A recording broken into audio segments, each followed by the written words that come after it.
Miarsa sadaya masih kena sasarangan sang sisma bakek dina acara Dongeng Sunda.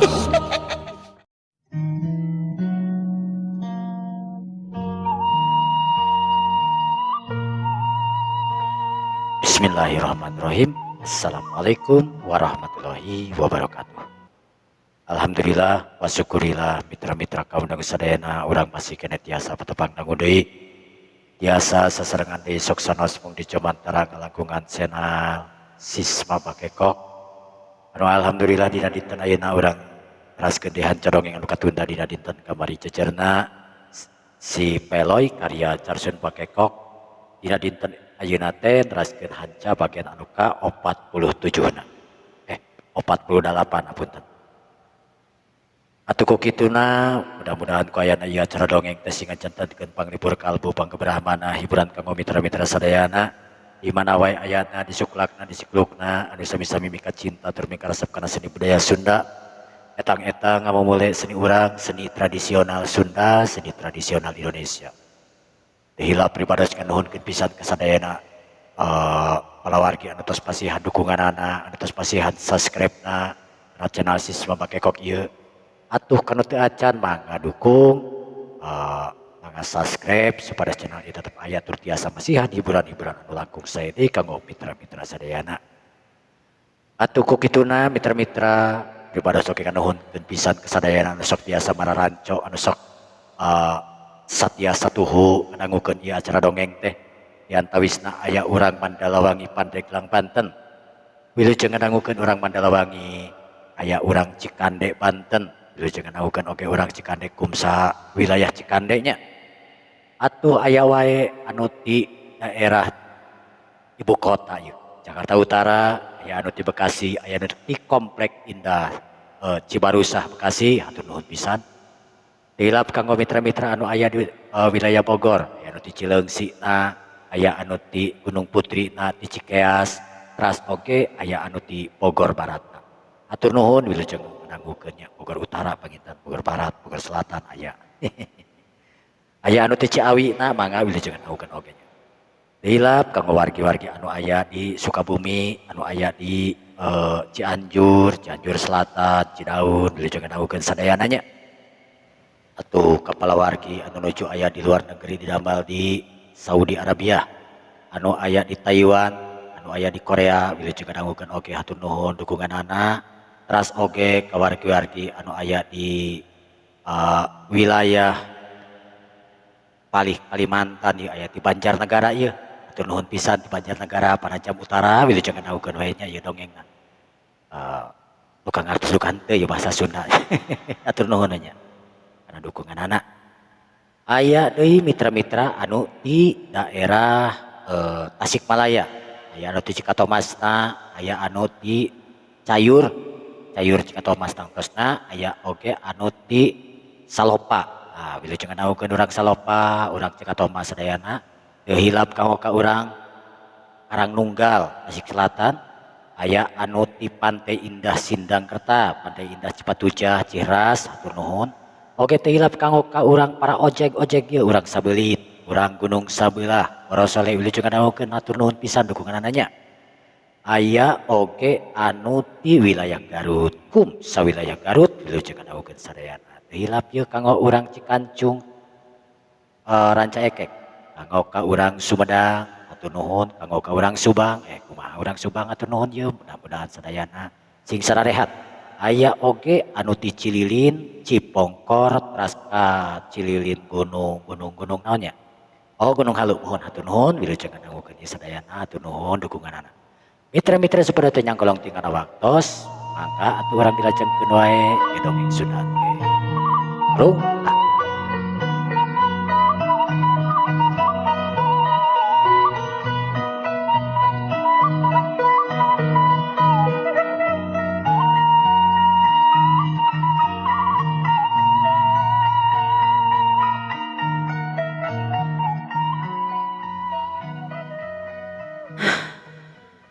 Geus atulah hari kitu mah umir masak heula ieu di dapur jang nyadiakeun engke kontrek lahar beurang-beurang. Mohon umi atuh udah bang kiring. Dewi Angrum harita milu kanu jadi indungna keprak-keprak di dapur sedengkeun ari juragan Idrus harita manehna keur cicing di tengah imah sanggeus kergot kopina juragan Idrus ngahulang deui inget kana jadi kejadian anakna naha bisa gagah sakti mandraguna kawas kitu heran di mana teuing si Angrum ku guru moal mungkin ku guru mah sapopoe aya di imah tapi aing yakin utang tuna si Angrum teh dibere Aji Pangarti teh wati ku si Peloy saha deui anu deukeut jeung manehanana iwati si Peloy bisa ngasupkeun Aji kasakten ka Nyi Angrum lewat cara naon wae sabab si Peloy teh mangrupakeun hiji jawara anu memang benar-benar jawara sajati anu can pernah lagak di pakalang yakin aing Pangarti si Angrum anak aing teh pasti dijang Peloy ceuk juragan Idrus anu manehna ngabogaan keyakinan Aji Pangarti anu memang dicangking ku Dewi Angrum teh nu jadi anakna eta pasti di si Peloy kitu ceuk juragan Idrus ayeuna kacaturkeun si Jaka Pedang anu nyata-nyata Jaka Pedang geus teu walakaya can ngalawanan Dewi Angrum barang harita Jaka Pedang dirawu ku hiji jawara anu teu kanyahoan di belah mana jeung saha eta jawara sabab kacidat cepetna dina ngarawuna ibarat kalangkang anu ngoleba sageus tepi ka salah sahiji tempat didinya Jaka Pedang digolerkeun tina palupuh tetel geuningan eta anu ngarawu teh aya liat di guruna ari guruna anu ngaran Ki Padli harita ningali kayat anakna anu tatur parah anu luka jero harita pok ngomong aduh bahaya ieu lamun kieu mah bahaya sagala cita-cita ilaing geus moal bisa deui kacape ieu awewe anu tadina ku ilaing geus dicita-citakeun rek dikawin anu tetela geuningan singa anu barangasan pisan tapi ka ilaing teu mampu ngalawanan eta singa si Angrum teh ibarat singa ayeuna mah tapi lamun dipikir-pikir ku aing si Angrum eta meunang ilmu ti mana jalma anu lungguh timpuh andalemi ngadadak jadi puringas kawas kitu heran aing ieu ceuk Ki Padli harita bari ngeurutkeun tarangna neuteup ka anak buahna nyaeta Jaka Pedang anu ngagoler teu walakaya Jaka Pedang ilaing bener-bener geus ngerakeun ieu sabab ilaing geus teu mampu ngalawan si Angrum hancur rencana ilaing euy lamun kitu mah carana aduh lain harita katingali deui getih lalamaran kaluar tina sela-sela bibirna Jaka Pedang nandakeun Jaka Pedang kabeunangan ilmu tanaga lapisanana harita diadu jeung Dewi Angrum anu nimbulkeun luka jero waduh ilaing geus parah Jaka Pedang geus ayeuna teu meunang waka kaditu kadieu meunang 5 bulan mah hidup kudu cicing di ieu tempat jang mulihkeun kakuatanana teu gampang dulu kadeuleuna ku aing ieu Aji Pangarti ti si Angrum teh memang luar biasa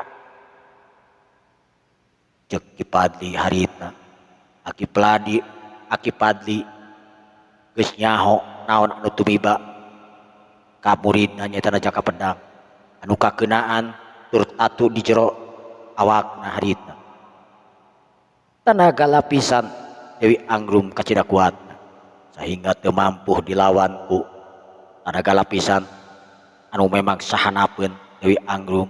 Tenaga lapisan Jaka Pedang anu antukna Jaka Pedang rubuh tur ngakibatkeun luka jero.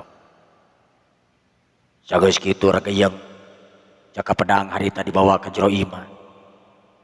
Nu saterusna Jaka Pedang diropea diurus dipulihkeun tenaga jero, dipulihkeun luka jero samemeh dipulihkeun. Jaka Pedang harita dimandian heula dilap lantaran tetel dina awak Jaka Pedang loba getih anu memang keluar. Sanggeus kitu Jaka Pedang digolerkeun deui. Tetel lamun kieu carana eta wanoja si Anggrum teu bisa dianggap enteng. Aing yakin suatu saat hiji waktu engke si Anggrum pasti bakal lunta di eta tempat. Aing yakin bakal loba jawara anu rubuh tingali dina kaganasanana. Aduh bahaya keur aing, bahaya keur Jaka Pedang lamun kieu mah. Ceuk Kipati harita manghariwangkeun anu boga kayakinan Dewi Anggrum pasti bakal lunta ti imahna ningalkeun kolot jeung sajaban. Ari Dewi Anggrum anu harita keur mantuan masak anu jadi indung ditanya kudu jadi indungna ditalisik. Anggrum lain Umi teh ieu rek nanya. Emang bade naros naon Umi? Dasar ruas teuing. Ceuk Dewi Anggrum harita anu balik deui kawas biasana gadis polos anu memang teu boga pangarti orang. Lain hidup tadi teh geuningan bisa gagah sakti kitu kawas kumaha atuh. Pernah guguru ti manana dibere ilmu, dibere ajianku yang peloy gitu. Dewi Anggrum ngahulang. Maksada Umi teh kumaha? Nya maksud Umi teh eta teh geuningan tadi bisa ngimbangan tuh bisa ngelehkeun si Jaka Pedang anu gagah sakti kitu kumaha eta teh. Nah Anggrum teh pernah diwiritku yang peloy gitu teu balaka ka Umi jeung ka Ama. Nah hari Umi harus kemana wae nyan teh atuh Umi ngartos ge henteu abi mah. Ngartos ge henteu kumaha kapanan katingali ku sararea. Hidup kita tadi teh pantarung jeung Jaka Pedang, nepi kaki Jaka Pedang teh anu mah waduh kaketing ku saha. Ceuk indungna harita ngerasa aneh jeung kesel ka Dewi Anggrum teu ngabejakeun yen manehna boga pangarti. Dewi Anggrum oge harita kerung naon bet indungna make jeung nyebutkeun dirinya boga pangarti anu sok padahal salama ieu manehna teu pernah ka mana-mana jeung teu pernah diajar ilmu bela diri sing kasaha wae. Pok Dewi Anggrum harita bari kerung ngomong kana jadi indungna ngayakinkeun yen manehna teu boga pangarti. Umi, naon Umi bisa nyarios gitu ka abdi atuh. Kan Umi terang, abdi tara kemana-mana pisan. Komodo bari diajar ilmu bela diri mah ngartos ge henteu Umi. Tapi nah Umi nuduh-nuduh kitu wae ka abdi. Gimana kumaha kitu Umi? Harita indungna cepet teu ngomong. Ceuk pikirna percuma diajak ngomong oge ditalisik oge Dewi Anggrum pasti moal ngaku. Ceuk pikirnakeun bae we teu salah ieu bukan ilmu pangarti mah. Ngan pedah salah teh make jeung teu bebeja hungkul ka manehanana. Kitu ceuk pikir indung. Sanggeus harita pasakan asak Dewi Anggrum jeung nu jadi indungna harita terus ngaku tandahareun kana meja makan. Indungna harita terus saterusna nyampeurkeun ka ruang tengah ngageroan salakina anu keur diuk bari udud. Amana? Aya tuh bisi lapar ayeuna mah. Geus siap tuh geus disiapkeun. Ari si Anggrum kumaha? Itu si Anggrum ge bieu masak. Oh teu ngomongna naon? Nyaeta pugu ditanya oge itu tadi ditanya sama barakali. Kekeuteuh ngaku kalak bengang bengong jika anu teu ngartina naon. Geun bae lah atulah. Ari teu daekeun ngabejakeun naon mah. Da bari oge bae da teu salah ieu.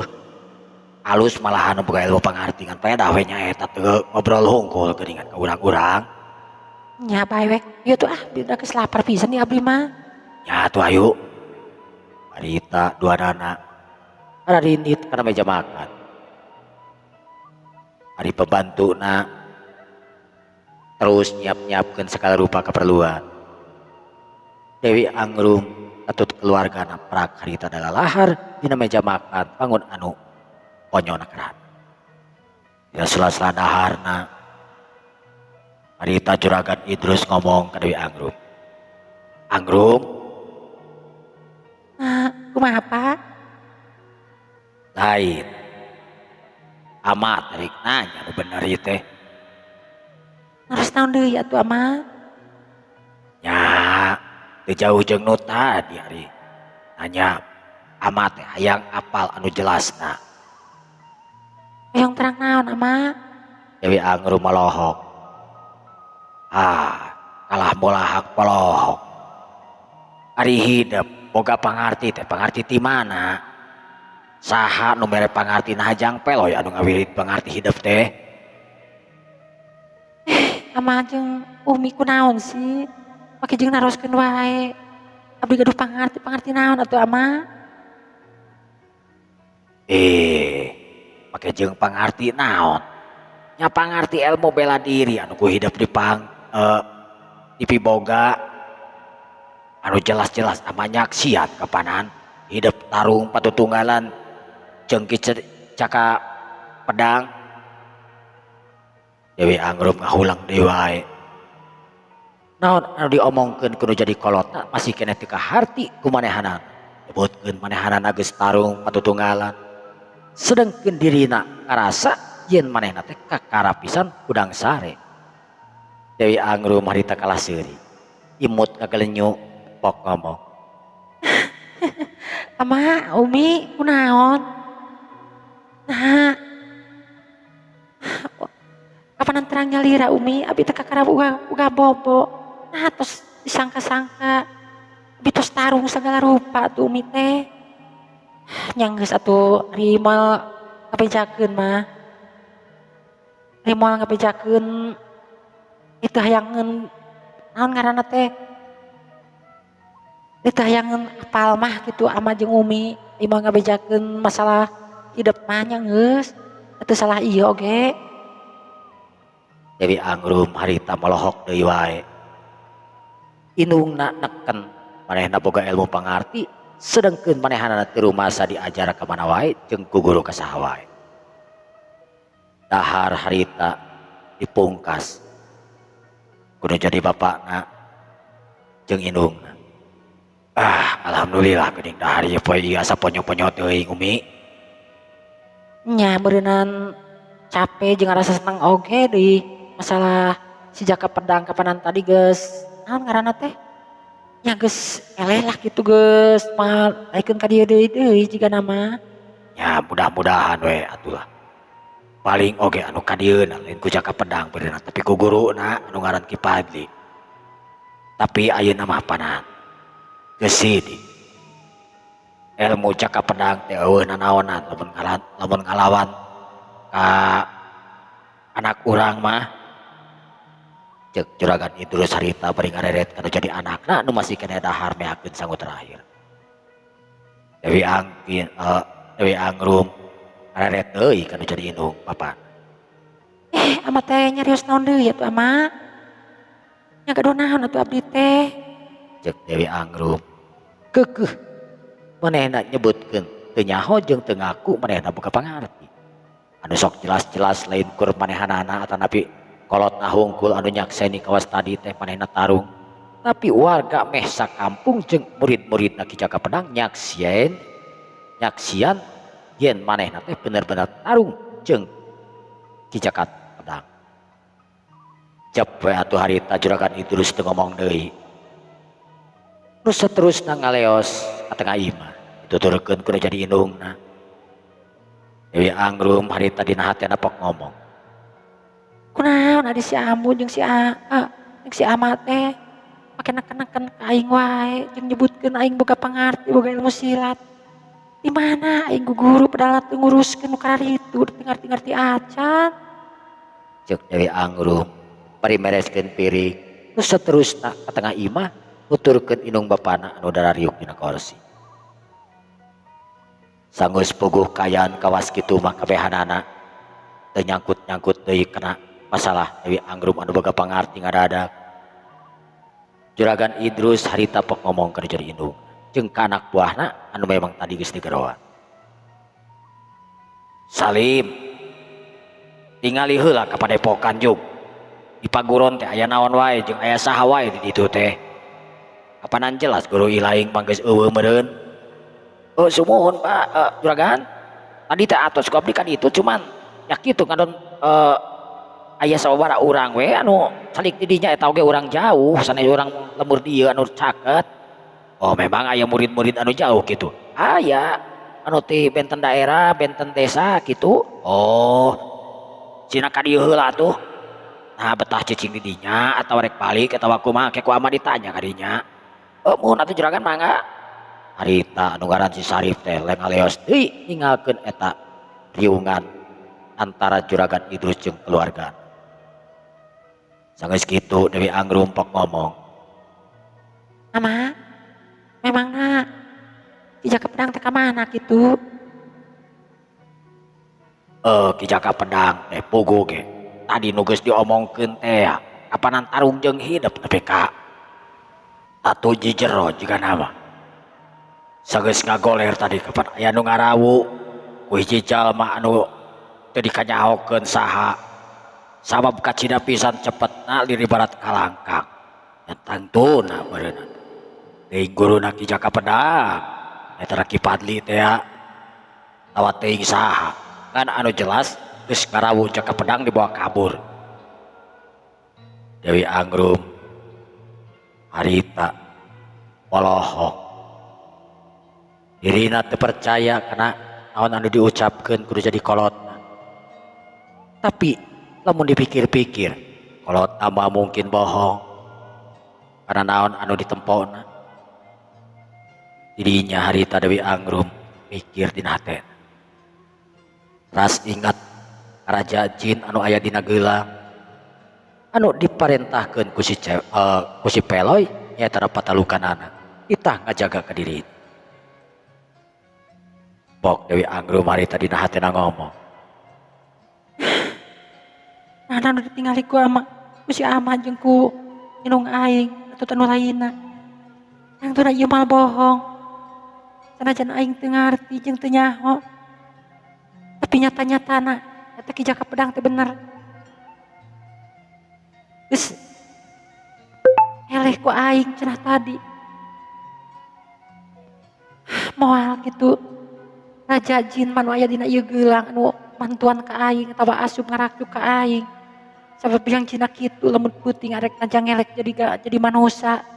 Sedangkeun lamun beurang arek asup kana awak aing soalna bangsa jin cenah mah bisa kumelenang bebas di alam anu memang aya cahayaan ku panon poe jeung sajabahatna cenah. Angrum kunaon kaulang? Henteu mah. Dewi Angrum harita adadak cengkat.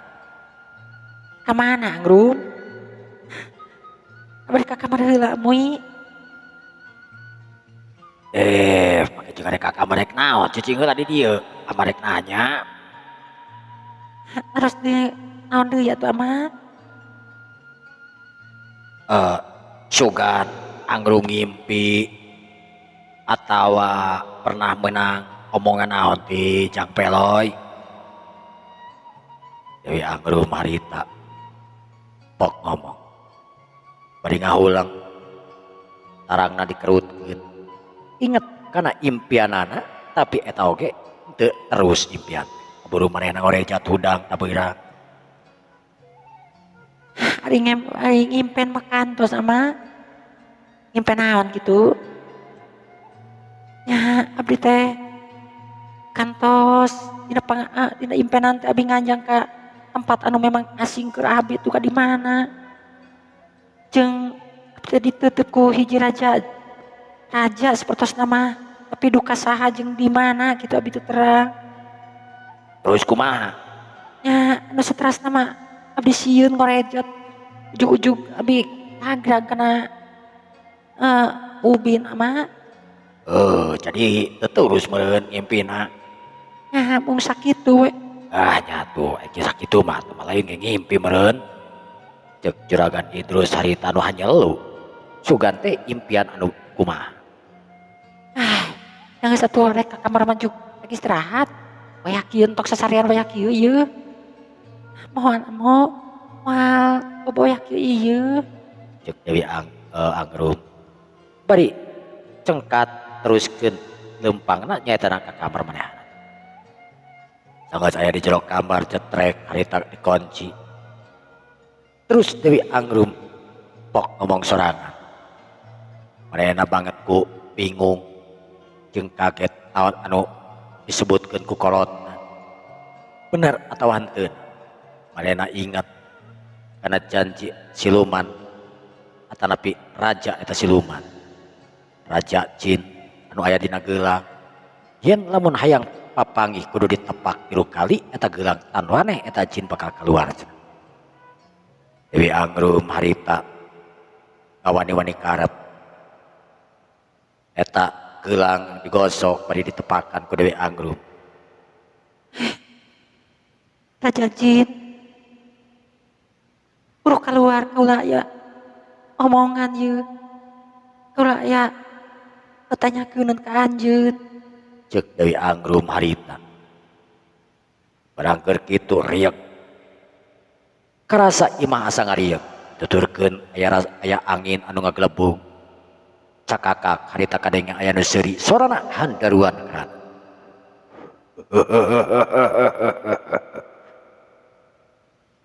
Sampurasun Gusti, aya pikir saonaon kadisim abdi Gusti. Aduh. Dewi Angrum morejat kaget. Lantaran kakarasa umurna kadenge sora anu handaruan kaos kitu.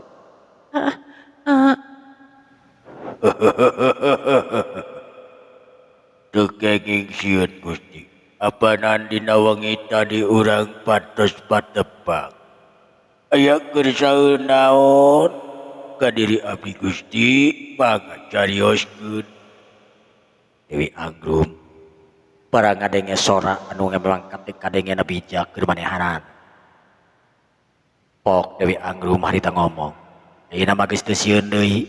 Soalna anu ngajak ngomong ka manehanana cirim anu tan katinggal ku manehanana teh memang dina omonganana lain teu pikasieun. Kalau tanya tanyakeun ka anjeun Raja Jin. Daun anu bade ditaroskeun ka disim abdi teh Gusti. Perkara nah bener anjeun geus asup kana awak kaula tadi isuk-isuk. Jeung tarung jeung nu ngaran jeka pedang. Sumuhun Gusti hapunten anu kasuhun abdi teu masihan heula wartos. Sabab abdi memang ditugaskeun ku Raden Gusti Peloy anu memang dipiwarang ngaping ngajaring salira Gusti. Jadi bener anjeun teh geus asup kana awak kuring turut tarung. Sumuhun laras Gusti, da kumaha kitu? Amang aya nu lepat ti abdi. Anu lepat mah teu aya. Ngan peda kuring jadi pertanyaan anu jadi kolot kuring. Sajabarak kitu kuring kan teu ngarti naon ari ilmu silat nu kumaha. Bejana cenah. Anu tadi gerut jeung kuring teh, tarung jeung kuring teh. Eleh ku kuring. Tur ayeuna manehna dibawa kabur ku hiji jirim anu memang teu nyaho teuing saha jeung ka mana lumpatna cenah. Memang leres Gusti. Tusa tai kukun anak eta pangarti jalma anu ngaku-ngaku jawara. Jawara anu ngaku-ngaku guru boga aci kasakten boga ilmu pedang. Tusa kukuna acan tenang Gusti. Sanajan dibantuan ku guruna pribados sanggem Gusti kan hanya Nyakal kunaon? waktosna kabujang seep